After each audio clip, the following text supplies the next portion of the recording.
بسم اللہ الرحمن الرحیم اللہم صلی علی محمد وعلی آل محمد وبارک وسلم عن ابی ہریرہ رضی اللہ عنہ قال قال رجل للنبی صلی اللہ علیہ وسلم یا رسول اللہ ای الصدقۃ افضل رواہ البخاری۔ حضرت ابو ہریرہ رضی اللہ تعالیٰ عنہ روایت کرتے ہیں کہ ایک آدمی نے نبی صلی اللہ علیہ وسلم سے پوچھا کہ کون سا صدقہ افضل ہے؟ نبی صلی اللہ علیہ وسلم نے فرمایا انت صدق وانت صحیح حریص تأمل الغنا وتخشى الفقر۔ آپ فرمایا کہ صدقہ صحت کی حالت میں کرو، اس حال میں کہ تم مال کی خواہش رکھتے ہو، دولت مندی کی تمہیں آرزو ہے،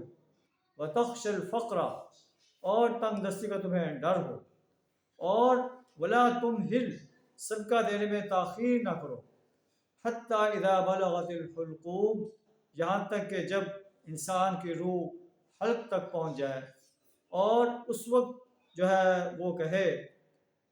لفلان کذا لفلان کذا وقد کان لفلان، اور جب انسان کی جان حلق تک پہنچ جائے اس وقت وہ کہے فلاں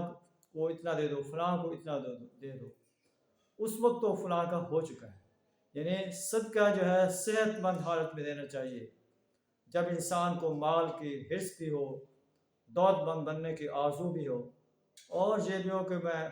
فقر نہ، میں پاس پیسے خرچ کروں مجھے فقر نہ لپیٹ لے، تو اس وقت جو ہے صدقہ کرو۔ صدقہ جو ہے انسان کے لیے دنیا میں بھی جو ہے مفید ہے، اور اس سے دنیا کی مصیبتوں کو اللہ تعالیٰ ٹال دیتا ہے، اور آخرت میں بھی اس کے لیے توشہ آخرت بنے گا۔ اللہ سے دعا کریں ہمیں اپنے حلال اور طیب مال کو اپنے راستے میں صدقہ کرنے کی توفیق عطا فرمائے۔ وآخر دعوانا ان الحمد للہ رب العالمین۔